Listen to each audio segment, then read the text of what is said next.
तो चलिए दोस्तों, आप सभी का फिर से स्वागत है मेरे इस YouTube चैनल पर। तो आज का टॉपिक स्टार्ट करने से पहले मैं आपको एक रिक्वेस्ट करना चाहता हूँ कि मेरे इस वीडियो लेक्चर सीरीज थर्मोडायनेमिक्स के पहले के लेक्चर, जिसकी प्लेलिस्ट की लिंक मैंने डिस्क्रिप्शन में दे रखी है, आप उसे चेक कर ले तो आपको ये टॉपिक जानने में ज़्यादा आसानी होगी। तो आज का टॉपिक है टाइप्स ऑफ प्रोसेसेस। अब टाइप्स ऑफ प्रोसेसेस के बारे में जानने से पहले हमें ये जानना ज़रूरी है कि थर्मोडायनेमिक इक्विलिब्रियम क्या है। तो पहले आता है इक्विलिब्रियम, वो चीज जो चेंज नहीं होती टाइम के साथ, कांस्टेंट विथ टाइम, तो उसे हम इक्विलिब्रियम कहते हैं। अब थर्मोडायनेमिक इक्विलिब्रियम के बारे में बात करते हैं। अगर कोई चीज स्टेट 1 में रखी है और वो चेंज होकर स्टेट 2 में पहुंच जाती है, तो उसमें टेम्परेचर, प्रेशर और वॉल्यूम कोई ना कोई चीज चेंज हुई होगी। अगर मैं इसमें से कोई भी चीज चेंज करता हूं तो वो स्टेट को चेंज कर देगा, बट मैं इनमें से कोई भी वेरिएबल चेंज नहीं करता हूं और सभी को फिक्स रखता हूं। तो अब क्या स्टेट विल चेंज? कमेंट करके जरूर बताइए। Variable is not changing, then state will also not change. अगर फिक्स स्टेट में, अगर वो स्टेट में लो एनर्जी स्टेट में है तो वो उसी में रहेगा, अगर हाई एनर्जी स्टेट में है तो वो भी उसी में ही रहेगा। अगर किसी सिस्टम का स्टेट चेंज नहीं होता तो हम कह सकते हैं कि उसके वेरिएबल कांस्टेंट हो गए। अगर वेरिएबल कांस्टेंट हो गए तो उसे हम इक्विलिब्रियम कह सकते हैं।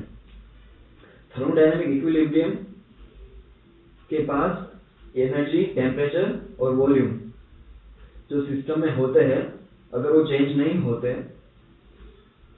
तो उसे थर्मोडायनेमिक इक्विलिब्रियम कह सकते हैं, जो कांस्टेंट होते हैं टाइम के साथ। अब टाइप्स ऑफ प्रोसेसेस में सबसे पहली प्रोसेस है आइसोथर्मल प्रोसेस। अब आइसो मतलब सेम और कांस्टेंट, और थर्मल मतलब टेम्परेचर और हीट कंटेंट। अगर मैं एक प्रोसेस करता हूं जिसमें टेम्परेचर चेंज नहीं होता तो वो प्रोसेस आइसोथर्मल प्रोसेस में हुई है, ऐसा हम कह सकते हैं। एग्जांपल के तौर पे मैंने एक कंटेनर में H2O लिया है और अब जब मैं उसमें H2SO4 ऐड करूंगा तो आइसोथर्मिक प्रोसेस में इंटरेक्शन होगा, H2 रिलीज होगा जिसको हाइड्रेशन कहते हैं, और सॉल्यूशन गर्म होगा। अगर सॉल्यूशन गर्म होगा तो ऑब्वियस सी बात है कि टेम्परेचर भी इंक्रीज होगा। अगर मैं H2SO को H2 में ऐड करूं, बट वाटर गर्म नहीं होना चाहिए, बट एक्सोथर्मिक प्रोसेस हो तो उसमें हीट तो जनरेट होती ही है। भले ही हीट जनरेट हो, पर मैं इस कंटेनर को एक कोल्ड वाटर कंटेनर में रख दूं और जब मैं H2SO4 H2O में डालूं तब हीट जनरेट होगी, बट वो हीट बाहर चली जाएगी और ठंडे पानी को गर्म कर देगी। अब मैं एक प्रोसेस करता हूँ, वर्क करता हूँ और हीट जनरेट होती है, दो चीज मिक्स होती है, बट जब हीट बाहर आएगी तो अंदर का टेम्परेचर कांस्टेंट रहेगा। टेम्परेचर को कांस्टेंट ही रहना पड़ेगा जिसके डेल्टा T इक्वल टू 0 हो। अगर हीट जनरेट होती है तो हीट बाहर जाएगी, अगर हीट ऑब्जर्व होती है तो हीट बाहर से अंदर आएगी इस प्रोसेस में। अब आ जाता है दूसरी प्रोसेस, आइसोबैरिक प्रोसेस। आइसो मतलब सेम और बार मतलब प्रोसेस।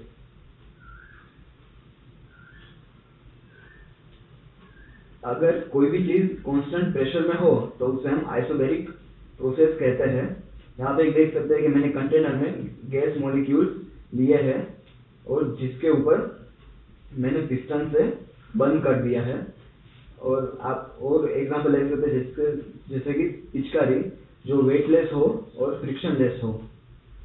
अगर हम कुछ प्रेशर अंदर से डालेंगे तो पिस्टन बाहर की तरफ मूव करेगा, अगर हम बाहर से प्रेशर डालेंगे तो वो नीचे की तरफ मूव करेगा। अब मैं गैस मॉलिक्यूल्स को हीट करना चाहता हूँ। अब जब मैं उनको हीट करूँगा तो वो एक्सपांड होने का ट्राई करेंगे। अगर वो एक्सपांड होते हैं तो अंदर का प्रेशर बढ़ेगा, बट आइसोबैरिक प्रोसेस में मैं प्रेशर बढ़ाना नहीं चाहता, उसे कांस्टेंट रखना चाहता हूँ। अगर मैं प्रेशर बढ़ाना नहीं चाहता तो हीटिंग के बाद मैं पिस्टन को ऊपर ले जाऊंगा, बिकॉज जब भी वॉल्यूम बढ़ता है तो प्रेशर घटता है। तो हम कह सकते हैं, इससे हम कह सकते हैं कि आइसोबैरिक प्रोसेस में डेल्टा पी 0 होना चाहिए, वो बदलना नहीं चाहिए टाइम के साथ। तो चलिए बात करते हैं आइसोकोरिक प्रोसेस के बारे में। अब मैंने फिर से एक कंटेनर में गैस मॉलिक्यूल्स लिए हैं और उसके ऊपर मैंने एक पिस्टन रख दिया है। बस अब फर्क इतना है कि अब मैं पिस्टन को यहाँ दोनों तरफ स्क्रू से बंद कर देता हूँ। तो अब हम जब उसको हीट देंगे उस कंटेनर को, तब प्रेशर बढ़ेगा, बट वॉल्यूम उतना ही रहेगा जिससे कि डेल्टा V 0 हो सके। तो अब बात करते हैं लास्ट प्रोसेस, एडियाबैटिक प्रोसेस के बारे में। मैं ये प्रोसेस आइसोलेटेड सिस्टम में कर रहा हूँ और इससे हीट बाहर नहीं जाएगी और अंदर भी नहीं आएगी। अब इस कंटेनर में मैंने A और B दो चीज रखी है जिससे प्रोसेस होकर प्रोडक्ट बनता है। अब ये एक्सोथर्मिक रिएक्शन है जिससे हीट प्रोड्यूस होती है।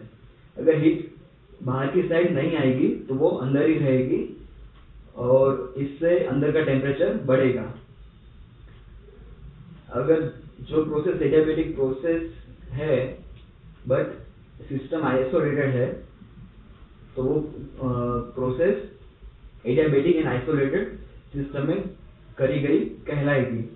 अब जब हम बात कर रहे हैं A+B = जो प्रोडक्ट दे रहा है वो एंडोथर्मिक रिएक्शन है जो हीट प्रोड्यूस करेगा और एब्जॉर्ब करेगा, हीट अंदर ही अंदर एब्जॉर्ब करेगा।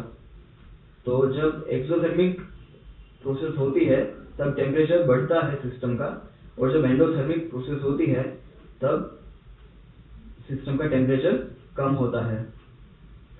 अब एडियाबैटिक प्रोसेस आइसोलेटेड सिस्टम में की जाती है और isobaric, isothermic and isochoric process open या क्लोज सिस्टम में की जाती है, जिसमें टेम्परेचर, प्रेशर और वॉल्यूम की कंडीशन सेटिस्फाई होनी चाहिए। एडियाबैटिक प्रोसेस को सिर्फ आइसोलेटेड सिस्टम की जरूरत है, उससे कोई फर्क नहीं पड़ता कि टेम्परेचर, प्रेशर और वॉल्यूम की कंडीशन क्या है। अगर और हम ये जो प्रोसेस पढ़े हैं वो first and second law of thermodynamics की स्टडीज में काम आने वाली है।